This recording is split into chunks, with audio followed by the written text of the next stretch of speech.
From the 1950s through the 1990s, American automakers quietly released a number of vehicles that looked plain or uninspired but were packed with clever engineering, reliable performance, or surprising capability under the hood.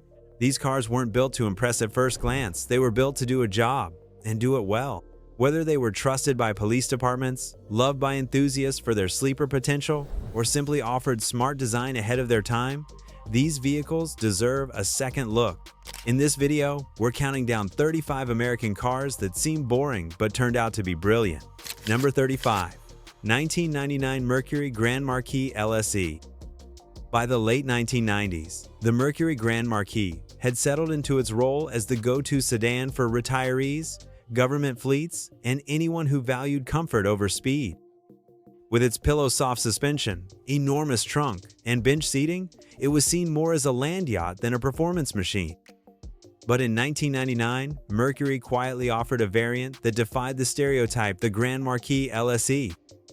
Though nearly invisible to the public, this version added just enough edge to transform the big sedan into something unexpectedly brilliant. The LSE was equipped with a tuned version of Ford's modular 4.6-liter V8, delivering 215 horsepower and a broader torque curve than the base model. More importantly, it came with a 3.27 limited-slip rear axle and a revised suspension setup borrowed from the Police Interceptor Crown Victoria, including rear air springs and stiffer shocks. This gave the Grand Marquis LSE better body control, sharper steering, and real confidence through turns, something no one expected from a car known for floaty rides. Inside, the bench seat was swapped out for dual front buckets with a center console and floor-mounted shifter, giving the cabin a sportier feel while still maintaining full-size luxury comfort. While acceleration wasn't blistering, the LSE could hit 60 in around 8 seconds and cruise comfortably at triple-digit speeds all day long. And it did it all while wrapped in the same subdued exterior that screamed Florida condo parking lot. Few people ever knew this version existed. It wasn't widely advertised, and production numbers were extremely limited. But those who drove it knew they had something rare, a boulevard cruiser with a backbone. The 1999 Mercury Grand Marquis LSE was the last gasp of V8-powered subtlety. A true sleeper, it was boring on the surface, but quietly brilliant where it mattered most. Number 34. 1998 Jeep Grand Cherokee 5.9 Limited. The 1998 Jeep Grand Cherokee 5.9 Limited didn't shout for attention, and it certainly didn't look like a record breaker. With its boxy shape, chrome trim, and understated styling, it appeared to be just another upscale SUV aimed at weekend campers and suburban families. But this limited-run Jeep was something entirely different beneath the Surface brute in Brooks Brothers clothing and the world's fastest SUV at the time. Jeep took their top-tier Grand Cherokee and stuffed it with a monstrous 5.9-liter Magnum V8 engine, producing 245 horsepower and a thunderous 345 pound-feet of torque. That power was channeled through a heavy-duty 4-speed automatic transmission and a full-time 4-wheel drive system that gave it impressive grip in all conditions. The result was a 0 to 60 time of just 6.8 seconds, shocking for a tall, heavy SUV in the late 1990s. The 5.9 Limited also received functional upgrades to handle its newfound muscle. It featured a performance-tuned exhaust system, improved cooling, a unique hood with functional heat extractors, and upgraded suspension components to tighten up handling. Inside, it came fully loaded with leather seats, a premium sound system, and even a built-in garage door opener, luxury touches to match its muscle. Still, to most observers, it looked like any other Grand Cherokee. There were no aggressive badges, flared fenders, or racing stripes. Just a quiet hum at idle and a blur when it launched off the line. Jeep only built around 14,000 of them for a single model year, making it a rare and desirable gem. The 1998 Jeep Grand Cherokee 5.9 Limited was more than just a fast SUV. It was a full-on performance vehicle hiding in plain sight. Boring to look at, brilliant to drive, and a trailblazer for the modern performance SUV era. Number 33. 1998 Ford Contour SVT. In a market saturated with bland compact sedans, The 1998 Ford Contour SVT stood out not because of how it looked, but because of what it could do. The regular Contour was the kind of car you'd expect to find in a rental lot or parked in front of a suburban high school. It was functional, efficient, and utterly forgettable. But Ford's special vehicle team saw potential in its European underpinnings and decided to inject it with serious performance DNA. The heart of the Contour SVT was a high-revving 2.5-liter V6, tuned by SVT to produce 195 horsepower in its first iteration and 200 later on. Featuring dual overhead cams and 24 valves, the engine delivered its power smoothly and eagerly, with a redline just under 7,000 revolutions per minute. Mated to a 5-speed manual transmission and backed by a sport-tuned suspension, the Contour SVT could sprint from 0 to 60 in just over 7 seconds. But numbers alone didn't tell the full story. What made the car truly brilliant was its handling. Thanks to its European Ford Mondeo roots, the chassis was tight and communicative, offering crisp turn-in and impressive grip through corners. Reviewers at the time praised the SVT for offering a near-European driving experience at a domestic price point. And unlike most sports sedans, it still retained the practicality of a compact four-door, with decent interior space and everyday comfort. From the outside, though, the Contour SVT remained subtle. Slightly larger wheels, modest body cladding, and discreet badging were the only visual cues that hinted at its capability. The 1998 Ford Contour SVT was a car for drivers who wanted precision without pretense. A quiet contender in a segment filled with mediocrity, it proved that brilliance could be wrapped in an unremarkable shell. Understated, underappreciated, and undeniably rewarding. Number 32. 1994 Buick Roadmaster Estate. By the mid-1990s, the Buick Roadmaster Estate wagon was seen as a rolling replica, massive wood-paneled family hauler, better suited for retirement communities than performance comparisons. It was the kind of car your grandfather drove to Sunday brunch or the golf course.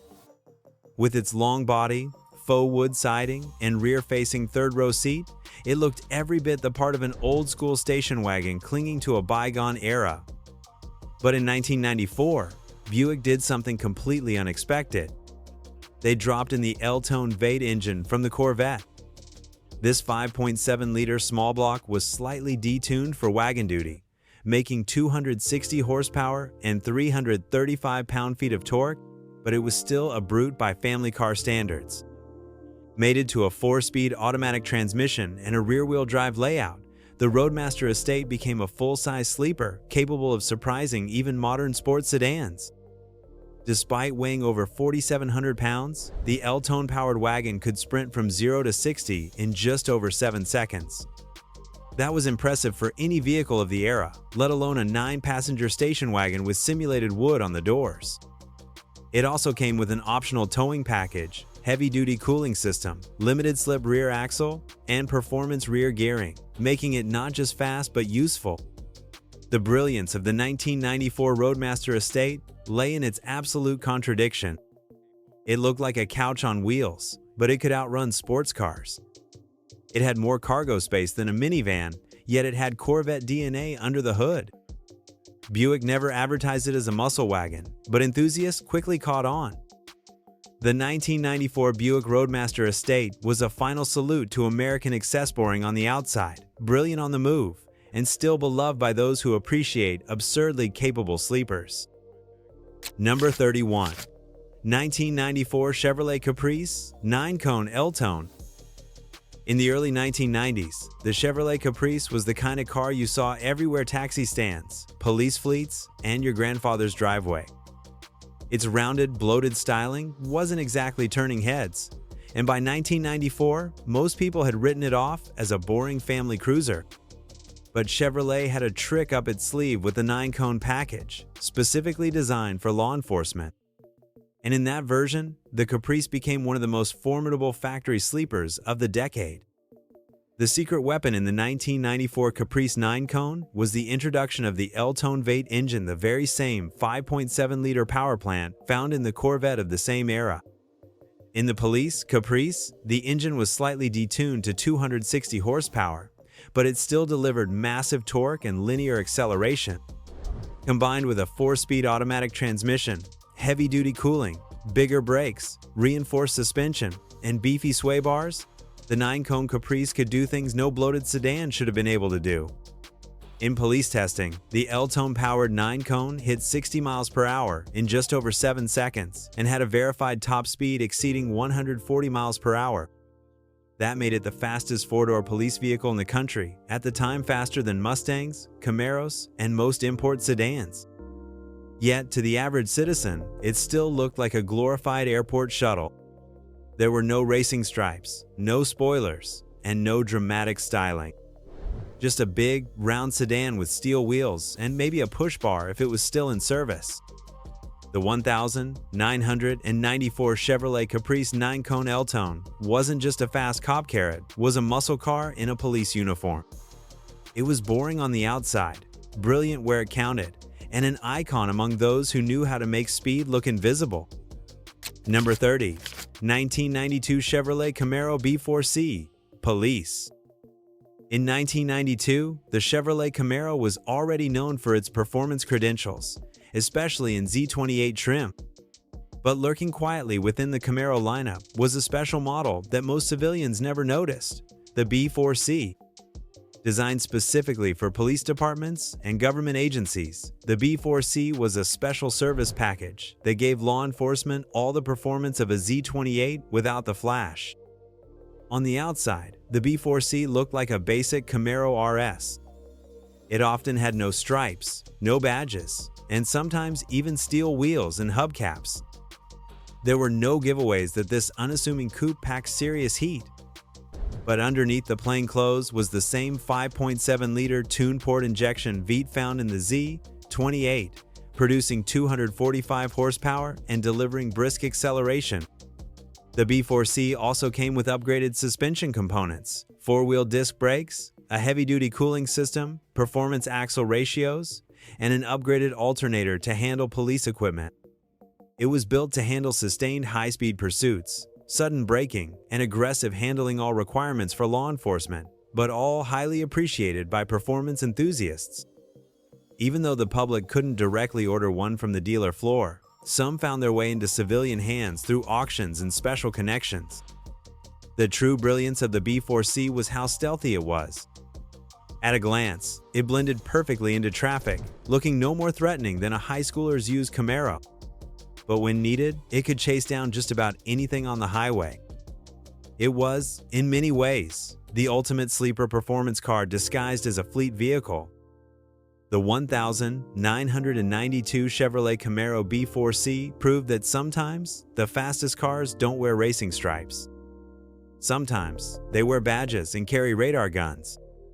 Understated, underappreciated, and absolutely brilliant. Number 29. 1992 GMC Typhoon. If you saw the 1992 GMC Typhoon parked on a suburban driveway, you'd probably assume it was just a slightly modified version of the compact Jimmy SUV.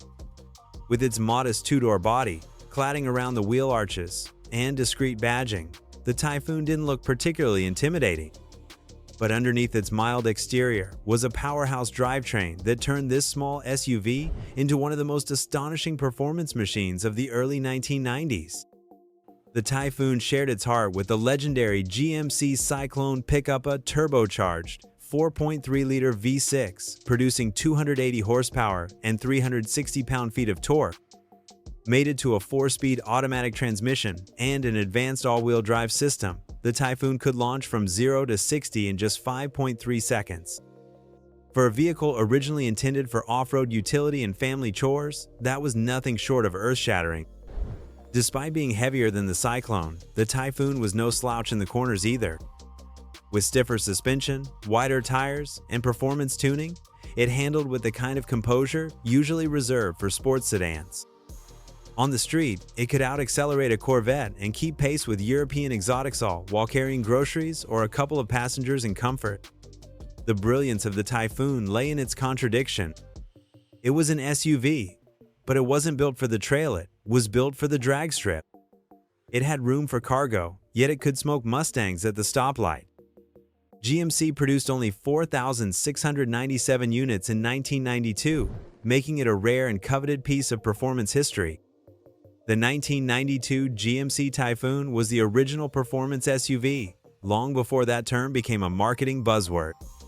It looked practical, even boring to some, but beneath the surface, it was absolutely brilliant.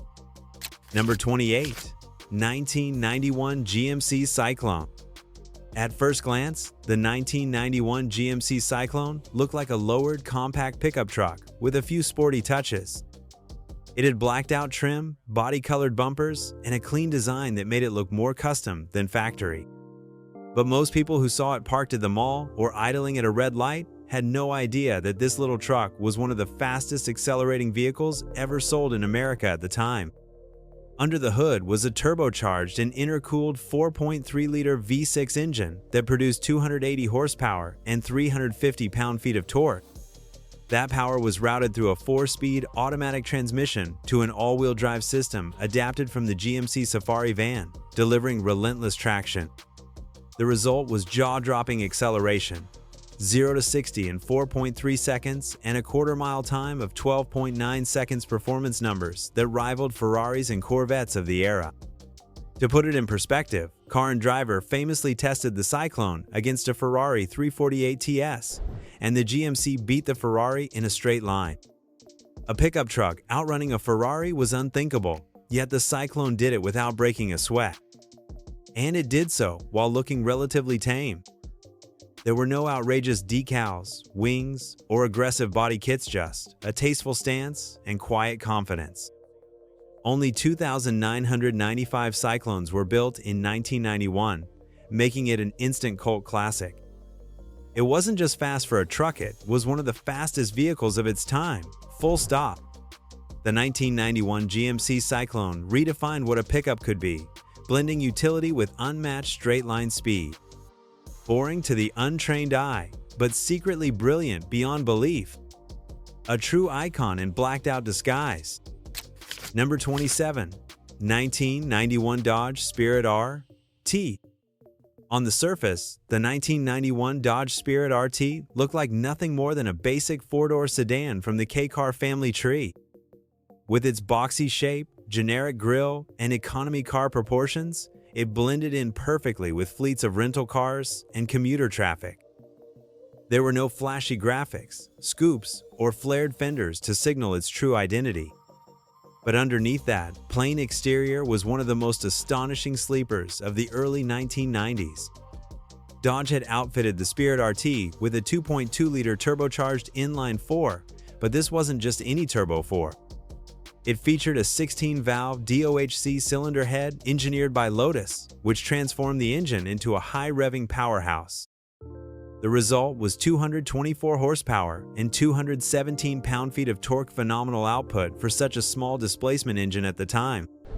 The engine was paired with a 5-speed manual transmission and a limited-slip differential, giving the Spirit RT surprising poise and control. In performance tests, the Spirit RT sprinted from 0 to 60 in just 5.8 seconds, making it the fastest four-door sedan in the world in 1991. It could outrun BMWs, Mustangs, and even Corvettes of the day, all while looking like it was headed to a PTA meeting.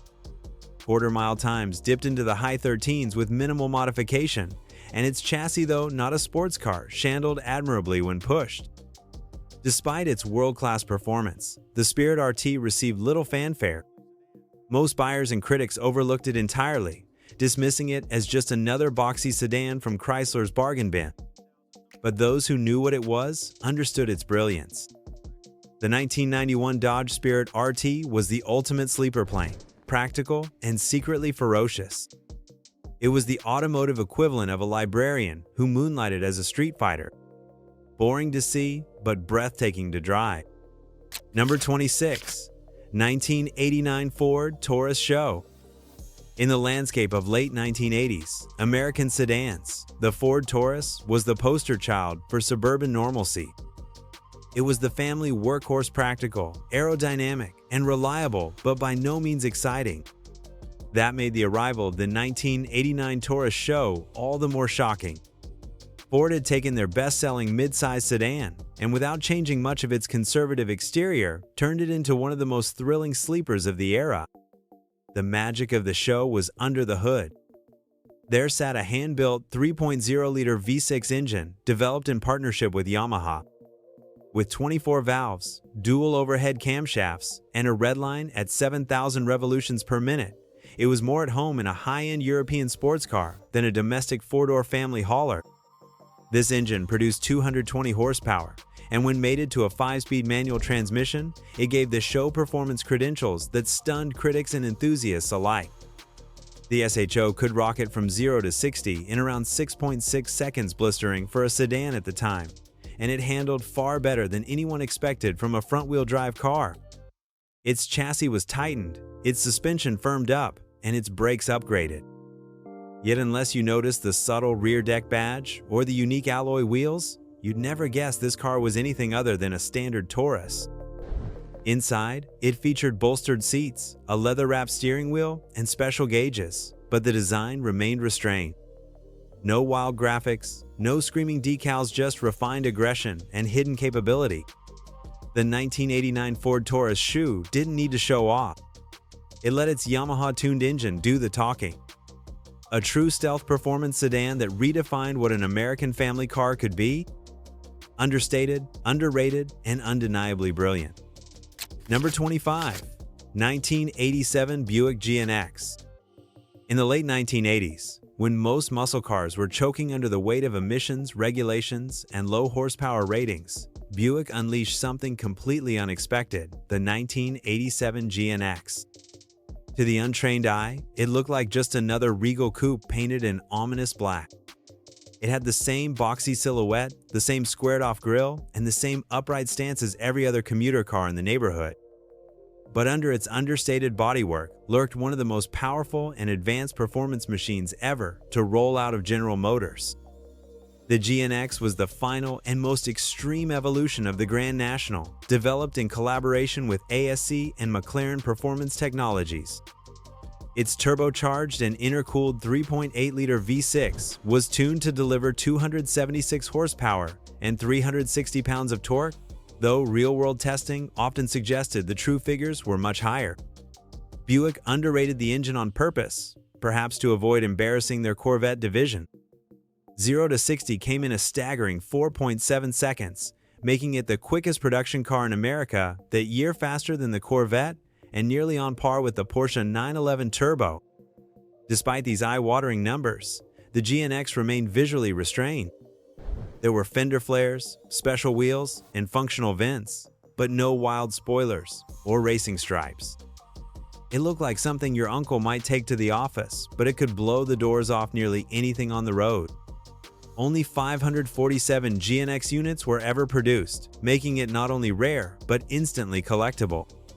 The 1987 Buick GNX wasn't just a fast carrot, it was a quiet rebellion against mediocrity. It proved that turbocharged V6 power could humble the V8 Elite. And it did it all while wearing a tuxedo. Boring to some, brilliant to those who knew better. Number 24.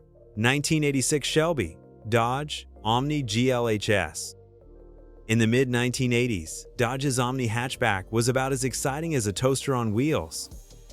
It was cheap, boxy, and utilitarian design to haul people and groceries with minimal fuss or flair. But in 1986, Carroll Shelby saw potential in this humble front-wheel drive econobox and transformed it into one of the most outrageous hot hatches of its time. The result was the Shelby Omni GHS, a car whose name literally stood for "Goes Like Hell S'more." Shelby started by taking the already quick Omni GLH Turbo and turning the performance dial up to 11. Under the hood was a turbocharged 2.2-liter inline-4, producing 175 horsepower and 210 pound-feet of torque numbers that absolutely demolished the expectations for a car of this size and price.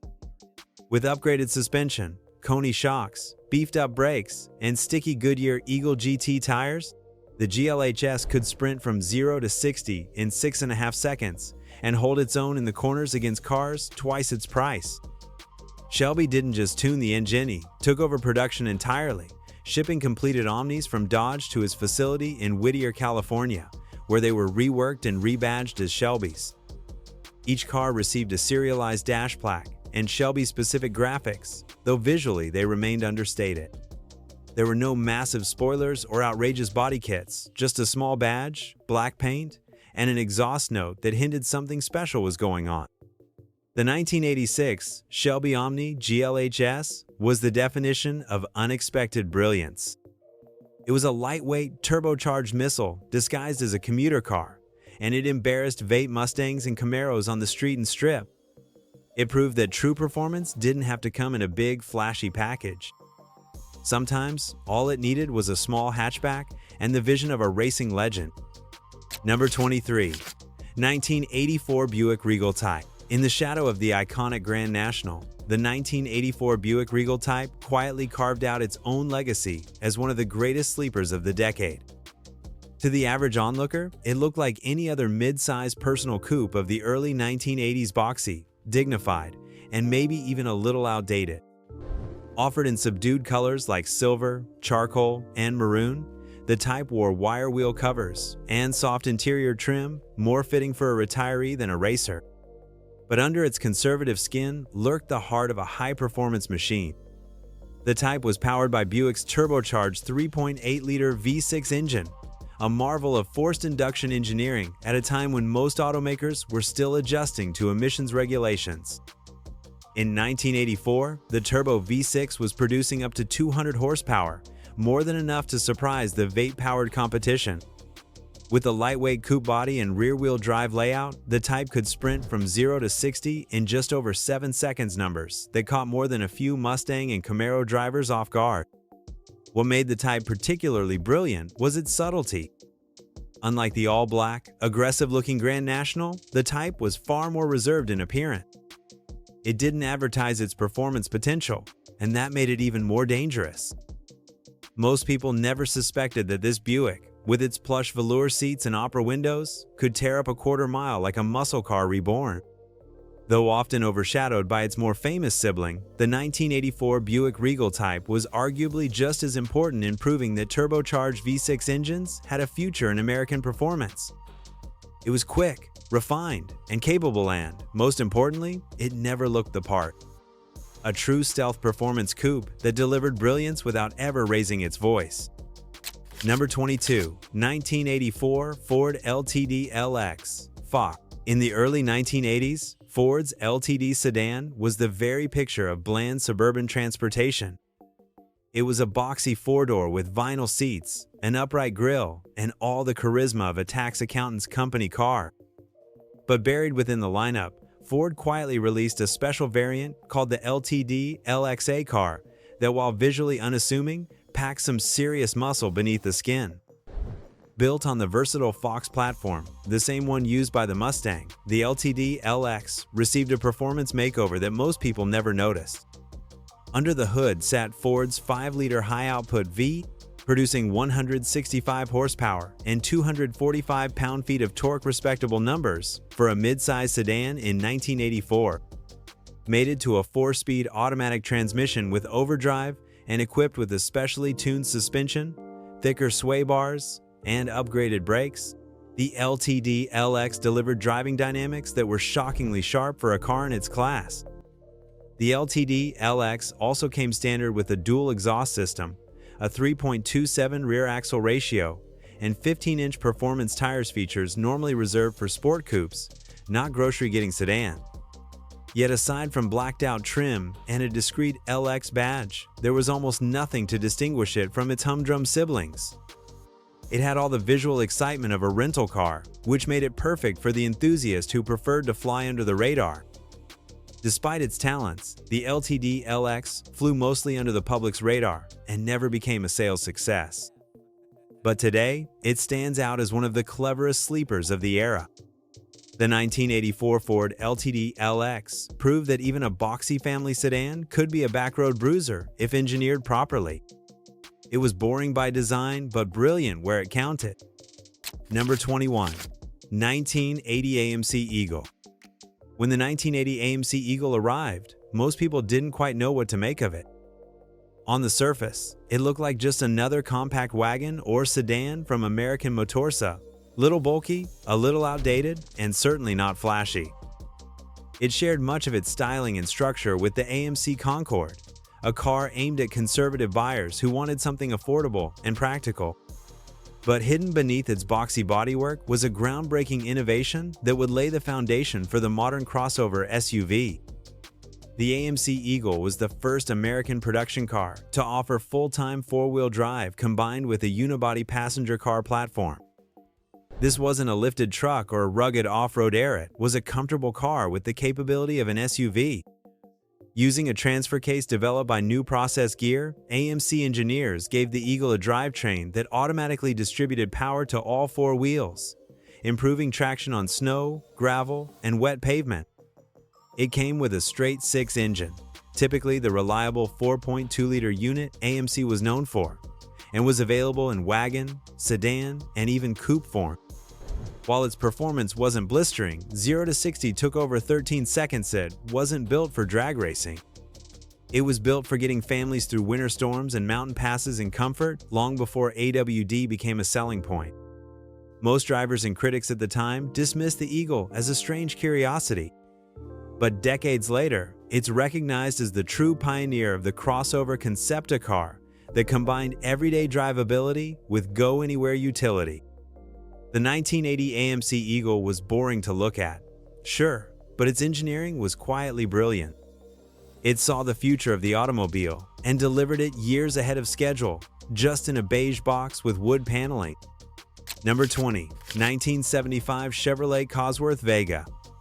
At a time when American automakers were struggling to adapt to tightening emissions regulations and a growing demand for fuel efficiency, the 1975 Chevrolet Cosworth Vega emerged as a glimmer of performance potential in a sea of compromised economy cars. On the outside, the Cosworth Vega didn't look particularly special. It shared its basic body with the standard Vega hatchback, sporting a simple grille, compact proportions, and a generally reserved demeanor. But underneath that understated shell was one of the most technologically advanced engines ever put in a domestic compact car. The centerpiece of the Cosworth Vega was its all-aluminum 2-liter inline-4, developed in collaboration with Cosworth Engineering of England, famed for their racing pedigree.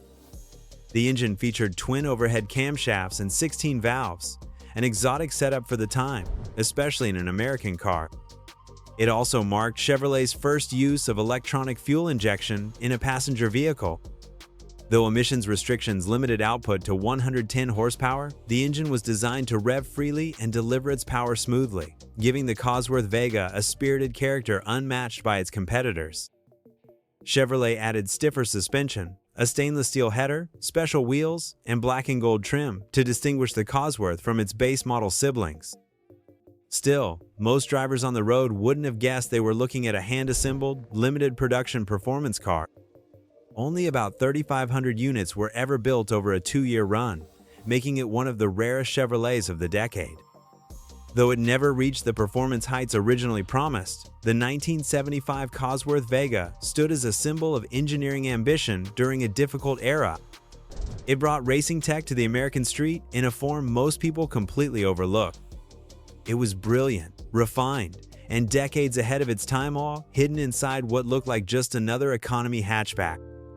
Number 19. 1974 AMC Matador 401 Police. By 1974, the American Motors Corporation was already fighting an uphill battle for market share against the Big Three. The AMC Matador, with its unusual styling and awkward proportions, wasn't winning any beauty contests. With its long, sloping front end and bulging rear quarters, it looked more like a rejected concept car than a legitimate police cruiser. But despite its awkward appearance, the Matador police package, especially when equipped with the 401 cubic inch Fate, was a surprisingly potent machine that earned respect in some of the toughest law enforcement fleets in the country. Under the hood, the 401 engine delivered around 255 horsepower and over 400 pounds of torque. In an era when performance was declining due to emissions regulations and fuel economy concerns, the Matador's big block V still offered serious get up and go. It was paired with a heavy-duty suspension, reinforced frame components, upgraded brakes, and pursuit-rated tires, transforming this odd-looking cruiser into a high-speed pursuit vehicle. Perhaps the most notable endorsement came from the Los Angeles Police Department, which chose the Matador as its standard patrol car in the mid-1970s. The LAPD conducted rigorous testing before making their selection, and the Matador 401 consistently outperformed competitors in high-speed handling, acceleration, and braking. Officers described it as ugly but fast, a blunt but accurate compliment. Despite its success in law enforcement circles, the public never warmed up to the Matador's looks, and it faded from the spotlight as AMC continued to struggle financially. But beneath its quirky design was a car that could run down fleeing suspects, carve through city traffic, and handle sustained high-speed chases with ease. The 1974 AMC Matador 401 Police wasn't just a fleet vehicle, it was a mechanical underdog that proved function could triumph over form. A truly brilliant performer in the body of a misfit. Number 18. 1971 AMC Hornet SC 360. The 1971 AMC Hornet SC 360 was the very definition of a sleeper, unassuming compact car that packed an unexpected punch under the hood. At first glance, the Hornet looked like a sensible choice for middle-class families or budget-conscious commuters. It was a simple two-door sedan with clean lines, small proportions, and very little visual excitement. But in typical AMC fashion, the company decided to defy convention by dropping a powerful V8 into their economy car and creating a performance model few saw coming. The SC360 was powered by AMC's 360 cubic inch V8, which produced 245 horsepower in standard form. But if buyers checked the box for the Go package, they received a 4-barrel carburetor, dual exhaust, power front disc brakes, and a higher compression ratio boosting output to a healthy 285 horsepower. In a car that weighed less than 3,300 pounds, this was more than enough to deliver lively performance. With the Go package, the SC360 could sprint from 0 to 60 in under 7 seconds and run the quarter mile in the low 15-second range numbers that rivaled many larger and more famous muscle cars of the time. And yet, the Hornet retained its economy car roots. It didn't have flared fenders or aggressive scoops. Aside from mag wheels, modest decals, and a small badge, it looked like the kind of car your neighbor's kid drove to community college. Very few were sold, making it a rare find even in the early 1970s. But for those who understood what it was, the SC360 was a clever performance bargaining, unexpected muscle car in an economy car's disguise. The 1971 AMC Hornet SC360 proved that you didn't need a big name or flashy looks to deliver big thrills. All you needed was a big heart in a small shell and a little bit of audacity. Number 17. 1971 Chrysler Imperial SureBrake. In an age when muscle cars dominated headlines and horsepower ruled the conversation, the 1971 Chrysler Imperial quietly introduced a revolution not with speed, but with safety and technology. At nearly 19 feet long and weighing well over 2 tons, the Imperial looked every bit the luxury yacht it was meant to be. It had imposing slab-sided styling, a bold grille, and an interior that rivaled high-end furniture stores in both size and softness. Most people dismissed it as a soft cruiser for retirees. But beneath all that chrome and comfort, Chrysler was doing something bold. The 1971 Imperial became the first American production car to offer a computer-controlled 4-wheel anti-lock braking system known as SureBrake. Developed in collaboration with Bendix, SureBrake used electronic sensors and hydraulic modulators to detect wheel lockup and modulate brake pressure automatically decades before ABS became an industry standard. At a time when most cars could barely stop in a straight line during panic braking, the Imperial's system allowed it to stop more safely on wet or slippery surfaces. And while it wasn't perfect by today's standards, it was a major leap forward in active vehicle safety. The technology was hidden, virtually invisible to the average driver, but it marked the beginning of the modern era of computerized vehicle control.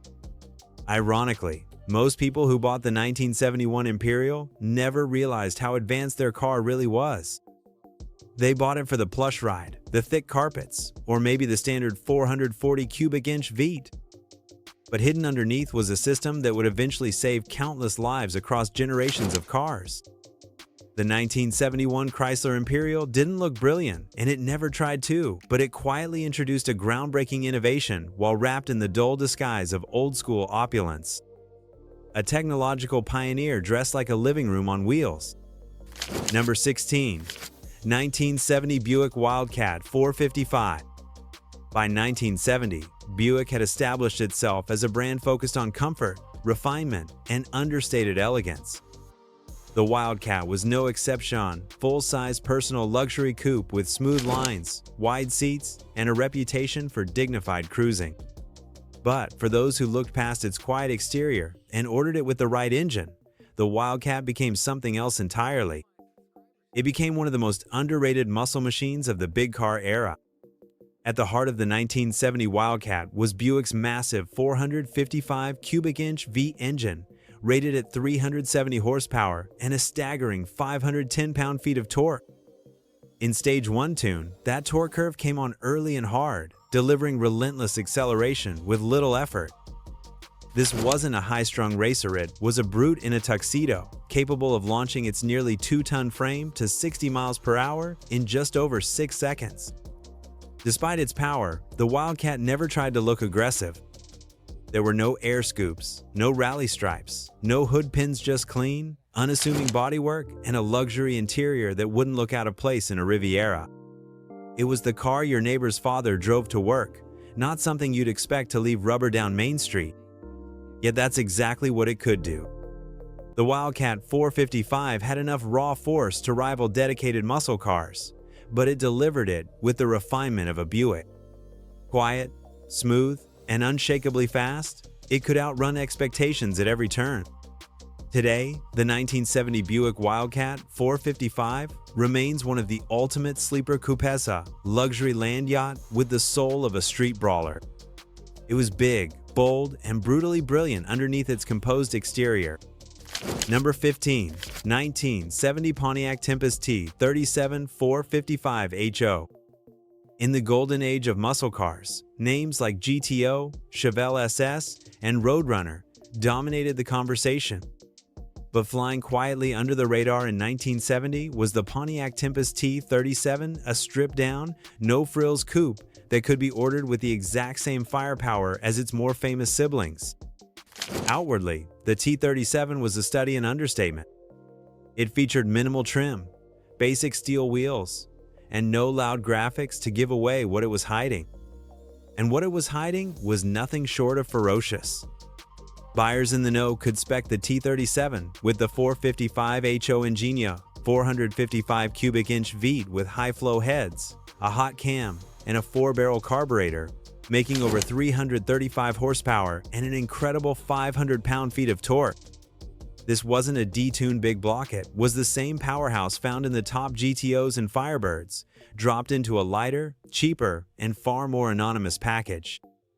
With its relatively low curb weight and massive torque, the 455 HOT37 could accelerate from 0 to 60 in around 6 seconds, and it would demolish the quarter mile in the low 13-second range with ease. Yet, most people passing it on the street would assume it was just another budget coupe headed to the grocery store. No spoilers, no stripes, just raw, unfiltered muscle beneath a grocery getter's skin. Only a small number of these factory sleepers were built, making them one of the rarest and most underrated muscle cars of the era. The 1970 Pontiac Tempest T37 455 HO wasn't about flash, it was about function. It proved that true performance didn't always need a nameplate or a reputation to back it up. Sometimes, all it took was a big engine in a plain shell and a driver who understood exactly what they had. Number 14. 1969 Mercury Marauder X00. The 1969 Mercury Marauder X00 was the kind of car that could easily be dismissed at first glance as a big, plush cruiser built for comfort rather than speed. With its long, formal lines, hidden headlights, and vinyl roof, the Marauder looked every bit the part of a retired executive's Sunday driver. But beneath the dignified styling was a high-performance package that transformed this gentleman's coupe into a surprisingly capable street machine. At the heart of the X00 was a 429 cubic inch Cobra jet V8 that produced 360 horsepower and over 480 pound-feet of torque. This was serious muscle, delivered smoothly and quietly thanks to Mercury's refined engineering. The engine was mated to a beefy C6 automatic transmission and a 3.1 rear axle that allowed for effortless highway cruising while still delivering strong off-the-line performance. To complement its power, the Marauder X00 featured heavy-duty suspension, fat F70 10-15 tires on sporty road wheels, and unique styling cues like a matte black rear tail panel and ribbed rocker moldings. Inside, the X00 spoiled its driver with a sporty yet luxurious cabin, complete with bucket seats, a center console, and extra sound insulation. It was as if Mercury had taken a muscle car's soul and wrapped it in a Brooks Brothers suit. While most people assumed the Marauder was built solely for smooth cruising, those in the know understood that the X00 could hold its own at a stoplight or on a back road. It was big, yes, but it was also surprisingly agile and ferociously quick in a straight line. The 1969 Mercury Marauder X00 proved that brute force didn't have to come in a flashy package. Sometimes, it came in the form of a luxury coupe that let its performance do the talking quietly, confidently, and with undeniable authority. Number 13. 1969 Dodge Polara Pursuit. At a time when most people thought of police cruisers as lumbering sedans with more bark than bite, the 1969 Dodge Polara Pursuit shattered expectations with a performance package that could embarrass many muscle cars. To civilians, it looked like any other big four-door car in government-issued beige or black and white. It had steel wheels, dog-dish hubcaps, and very little in the way of visual excitement. But under the hood of the Polara Pursuit was something extraordinary, a 440 cubic inch Magnum V8 tuned specifically for high-speed law enforcement work. This wasn't just any police package. In California Highway Patrol specification, the Polara Pursuit's engine was rated at 375 horsepower and delivered immense torque right from the low end. Coupled with a heavy-duty suspension, performance rear axle ratios, upgraded cooling, and disc brakes, the Polara wasn't just quick, it was engineered to survive brutal hours of pursuit duty at high speeds. In fact, when tested by the Michigan State Police in 1969, the Polara Pursuit recorded a top speed of 149.6 miles per hour, an astonishing figure for a full-size four-door sedan and a record that stood unbroken for decades. That kind of performance meant the Polara could run down almost anything on the highway, from muscle cars to sports coupes, all while looking like a plain government car. There were no spoilers, no scoops, and no stripes, just raw performance hidden behind steel panels and a push bar. For those who knew what it was, the Polara Pursuit became a badge of honor. For everyone else, it was the last thing they saw in their rearview mirror before getting pulled over. The 1969 Dodge Polara Pursuit proved that real speed doesn't always wear a flashy uniform. Sometimes it carries a badge. Number 12. 1966 Oldsmobile Toronado. The 1966 Oldsmobile Toronado didn't just look different, it was different, and in ways most people didn't fully understand when it first rolled onto the streets. With its long hood, hidden headlights, and wide, low stance, the Toronado had the styling of a futuristic luxury coupe. But what really made it revolutionary was hidden beneath that dramatic sheet metal. It was the first American front-wheel drive car since the 1930s. And the first to make front-wheel drive a viable option in a modern, high-powered platform. Oldsmobile engineers didn't just adapt existing parts, they built an entirely new drivetrain from scratch to handle the power. At its core was a massive 425 cubic inch V8, pumping out 385 horsepower. To send all that torque to the front wheels, Oldsmobile developed the innovative TH425 transmission, a beefed-up version of the turbo-hydromatic turned sideways and connected to a chain-driven transfer assembly. This setup allowed the Toronado to drive smoothly, even under hard acceleration, and provided excellent traction in poor weather, something unheard of in big American coupes of the era. Weighing over 4,500 pounds, the Toronado was no lightweight, but it handled with surprising agility thanks to its front-wheel drive layout and well-tuned suspension. Road testers at the time praised its road holding, acceleration, and especially its high-speed stability. Motor Trend was so impressed that it awarded the Toronado its Car of the Year title in 1966. To the average onlooker, the Toronado looked like just another stylish personal coupe with a bit of flair. But to engineers and enthusiasts, it was a technological statement and audacious bet that performance and innovation could live in a quiet, refined package.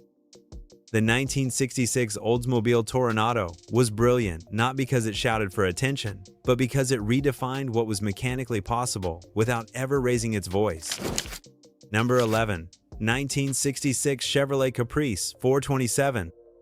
The 1966 Chevrolet Caprice wasn't designed to get your heart racing at first glance.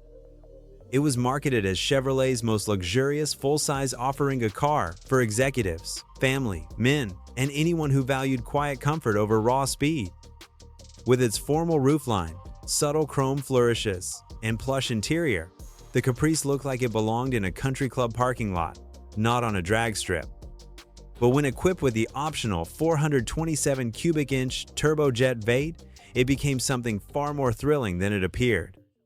Chevrolet offered several versions of the 427 engine in 1966, with outputs ranging from 390 to 425 horsepower.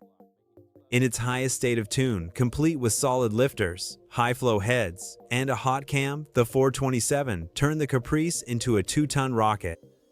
This engine was typically associated with Corvettes or Chevelles, but buyers in the know could order it in the unassuming Caprice, creating one of the era's most underappreciated sleepers.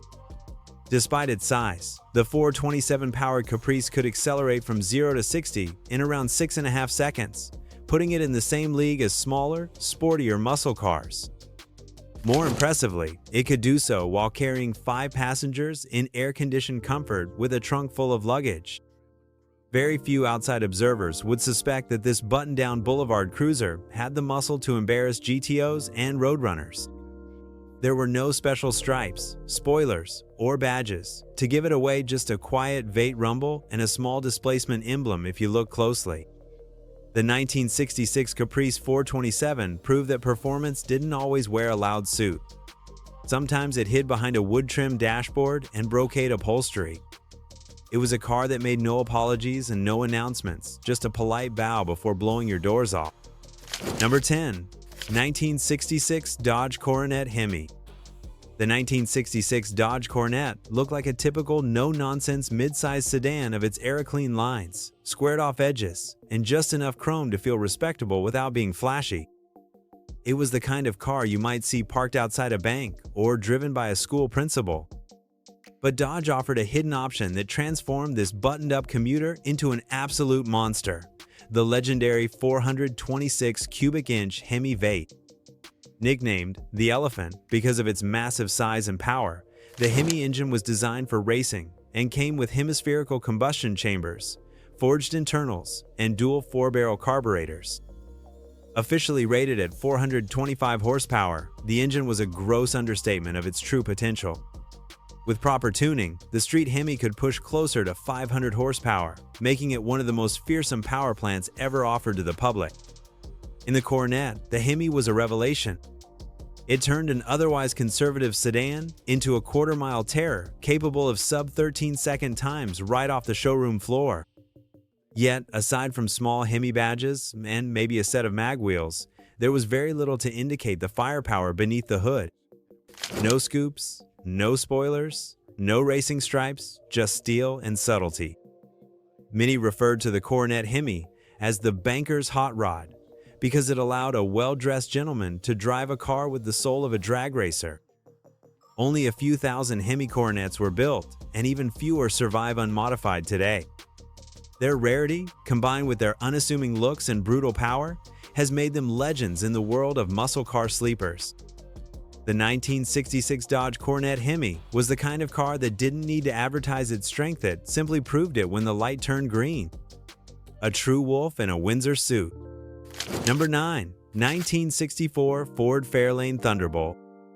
The 1964 Ford Fairlane Thunderbolt is perhaps one of the most audacious factory-built muscle cars to ever come out of Detroit, but unless you knew what you were looking at, it barely registered as anything more than a stripped-down, mid-sized sedan.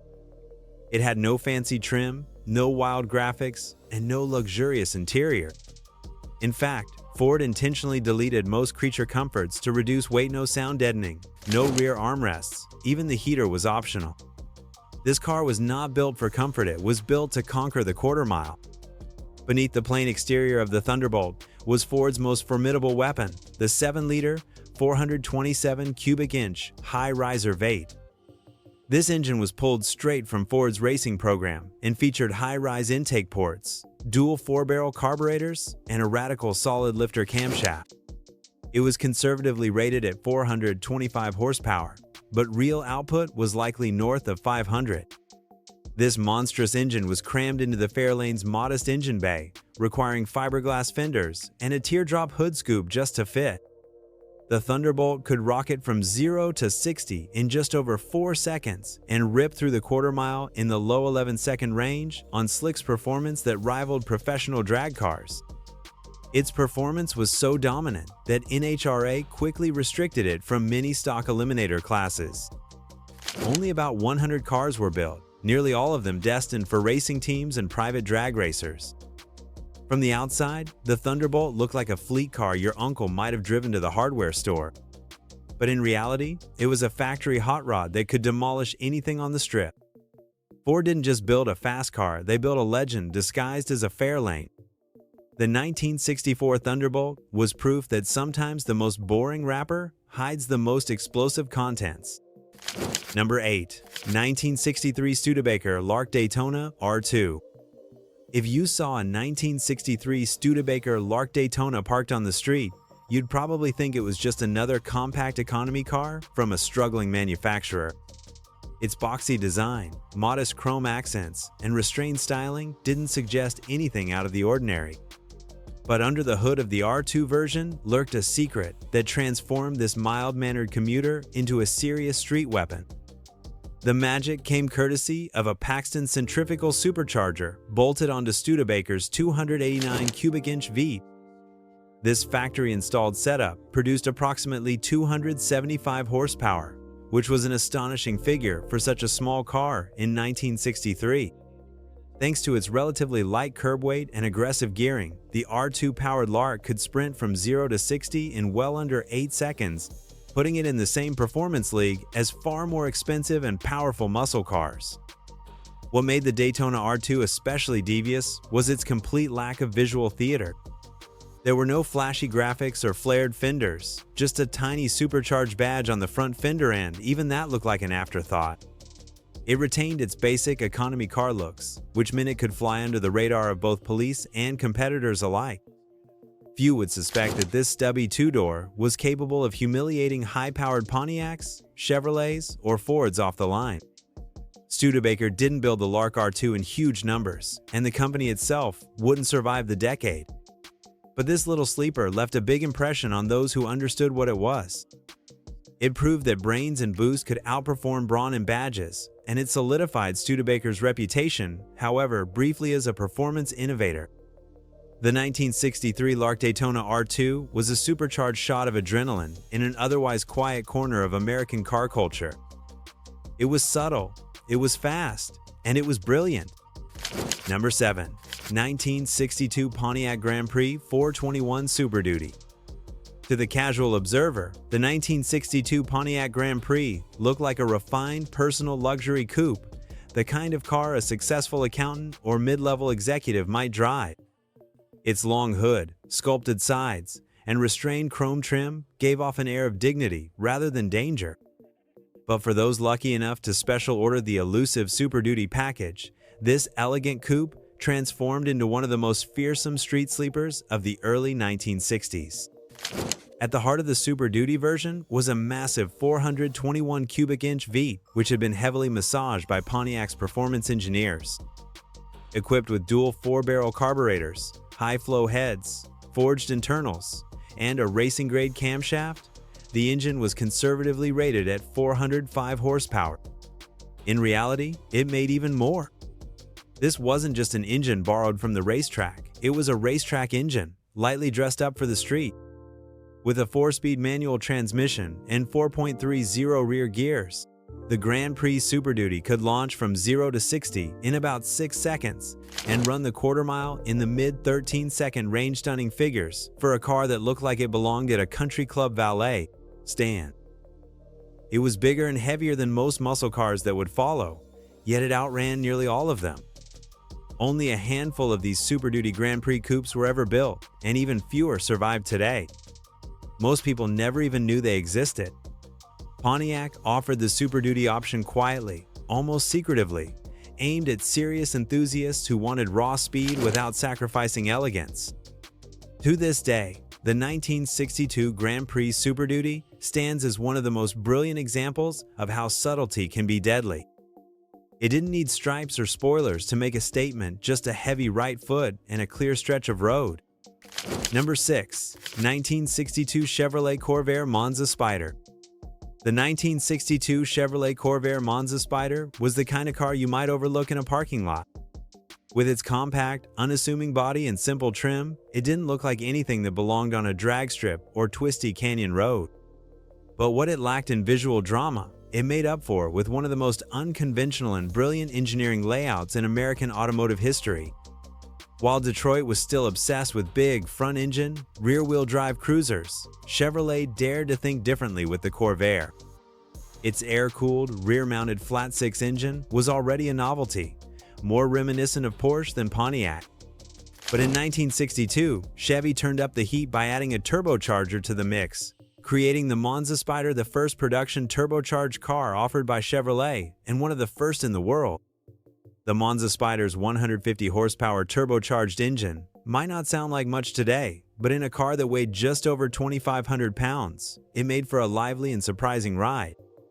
The power delivery was smooth, the handling nimble thanks to its low center of gravity and rear engine balance, and the experience unlike anything else being built in America at the time. It was, quite simply, a sports car disguised as an economy car. Chevy paired the turbo with upgraded suspension and instrumentation, but outwardly, the Monza Spider still looked like the Corvair your neighbor might buy for their teenage son. There were no wild decals, no scoops, and no styling gimmicks. Just a discreet badge and a little more gleam in the driver's eye. Despite criticism later levied against the Corvair for safety concerns, the Monza Spider remains a high point of early American turbo experimentation. It proved that performance didn't have to shout. Sometimes, it could whisper from the back of a small coupe and still leave everything else behind. Number 5. 1962 Oldsmobile Jetfire.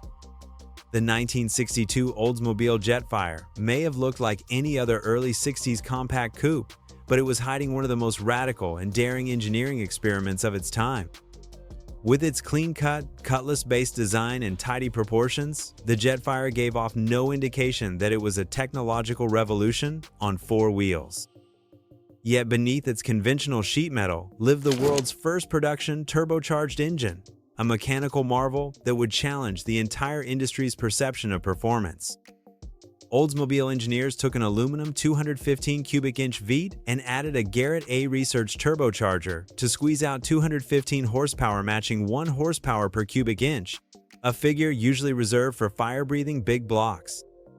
This was not only remarkable for such a small engine, but unheard of for a lightweight personal car.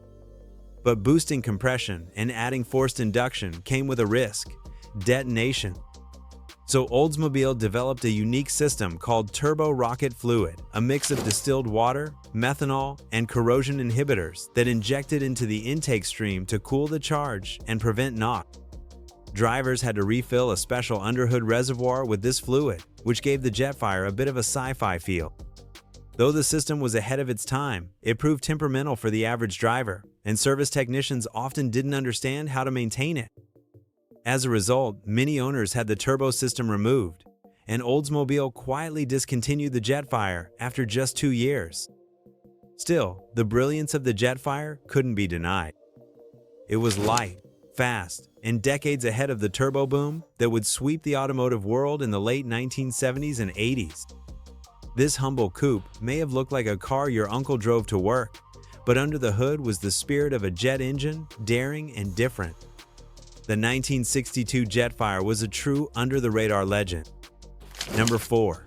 1957 AMC Rambler Rebel. In an era when chrome was king and tailfins reached for the sky, the 1957 AMC Rambler Rebel looked rather modest by comparison. Its clean lines, lack of excessive trim, and practical four-door hardtop body made it seem like just another middle-class commuter. But AMC had other plans for this plain-looking Rambler. What they created was one of the earliest muscle cars in American history, before the term muscle car even existed. Under the hood was AMC's newly developed 327 cubic inch V8 engine, making a stout 255 horsepower. That was an impressive figure for 1957, especially for a mid-size car that was lighter than most of its full-size competitors. With a power-to-weight ratio better than many high-performance models of the day, the Rebel could sprint from 0 to 60 in under 8 seconds, blistering for a family car of its size. But it wasn't just raw speed that made the Rebel brilliant. AMC also experimented with a futuristic fuel injection system developed by Bendix, making the Rebel one of the first American cars to offer electronic fuel injection as an option. Though the system was ultimately too complex for mass production and was pulled before reaching customers, its mere inclusion on the spec sheet proved that AMC was pushing technological boundaries. The Rebel also featured dual exhausts, heavy-duty suspension, and a beefed-up transmission. All performance upgrades hidden beneath an unassuming exterior. There were no racing stripes, no scoops, and no flashy decals. Just a quiet storm waiting to be unleashed on unsuspecting rivals. While the Rebel didn't achieve mainstream fame like later muscle cars, it laid the groundwork for what was to come. It showed that a boring family sedan could be transformed into a street-scorching sleeper with the right engineering. The 1957 Rambler Rebel was decades ahead of its time, boring to look at, brilliant underneath. Number 3. 1955 Chrysler C300. At first glance, the 1955 Chrysler C300 looked like a well-dressed banker's cartwheel door, conservative, elegant, and free from any exaggerated fins or racing stripes. It had a stately presence, not the kind of machine that screamed for attention at a stoplight. But this was no ordinary coupe. Underneath its tailored exterior lived a beast, a 331 cubic inch firepower Hemi V8 that pumped out a full 300 horsepower. A figure unheard of in American street cars at the time. This made the C300 the most powerful production car in America in 1955. That horsepower number wasn't just for bragging rights, it was backed by real racing pedigree. Chrysler engineers developed the engine using performance parts from their NASCAR racing program, including solid lifters, dual 4-barrel carburetors, and a performance camshaft. The result was an honest-to-goodness street-legal race car disguised as a formal hardtop coupe. The C300 wasn't just about raw power. It had a reinforced chassis, stiffer suspension, and better tires than anything Chrysler had built before, giving it handling that was downright shocking for a big American car of the era. Motor Trend called it the hottest car we've ever tested, and it wasn't just hype. The C300 went on to dominate NASCAR's Grand National Series in 1955, winning 20 out of 45 races that year. Despite this impressive track record, the C300 maintained a buttoned-up, almost restrained appearance. With minimal trim, tasteful grillwork, and subtle badging, it looked more like a country club cruiser than a speed machine. But that was its secret weapon. It could humiliate almost any car in a straight line and take corners with surprising grace, all while looking like it belonged in a valet line. The 1955 Chrysler C300 didn't shout, it simply outperformed. A wolf in a Brooks Brothers suit and one of the most brilliant sleepers of the decade. Number 2. 1954 Kaiser Manhattan Supercharged. To most people, the 1954 Kaiser Manhattan looked like the kind of car a middle-aged insurance salesman would drive to a Rotary Club meeting. Its styling was pleasant, but forget abla-rounded lines, modest chrome trim, and a high beltline that didn't exactly scream performance. It was a conservative full-size sedan from a company better known for its affordability than innovation. But beneath its staid exterior, the Manhattan packed a technological surprise that made it a standout among mid-century American cars. That surprise came in the form of a factory-installed McCulloch supercharger bolted onto its otherwise modest 226 cubic inch inline-six. This wasn't just an option, it was standard equipment on every 1954 Manhattan, making it the first American production car to come supercharged from the factory. That little blower pushed the flathead engine's output from a sleepy 118 horsepower to a much livelier 140. In an era when most sedans were lucky to reach triple digits on the speedometer, the supercharged Manhattan could cruise at freeway speeds with ease and get there quicker than expected. Even more impressive was the car's refinement. The supercharger didn't just add performance, did so smoothly, without the rough edges that plagued many early power adders. Combined with the Manhattan's hydromatic automatic transmission, padded dash, full safety glass windows, and a front bench seat designed like a living room sofa, it delivered one of the most comfortable and quietly powerful driving experiences of the early 1950s. Yet the Kaiser name never carried the prestige of the Big Three, and the Manhattan's brilliance went largely unnoticed. Buyers saw a plain four-door car and overlooked the engineering marvel hidden inside. But for those in the know, the 1954 Manhattan wasn't just a family sedan, it was one of the most advanced, underrated machines of its time. A true example of brilliance wrapped in a beige disguise. Number 1. 1951 Hudson Hornet. At first glance, the 1951 Hudson Hornet looked like your average early 50s family sedan, with its wide white walls, generous chrome, and a bulbous body that was more suburban than sporty. It wasn't flashy, it wasn't loud, and it certainly didn't look like something built for speed. But beneath that unassuming exterior lay one of the most advanced chassis designs of its time, the step-down design, which literally lowered the car's center of gravity by embedding the floor pan between the frame rails rather than on top.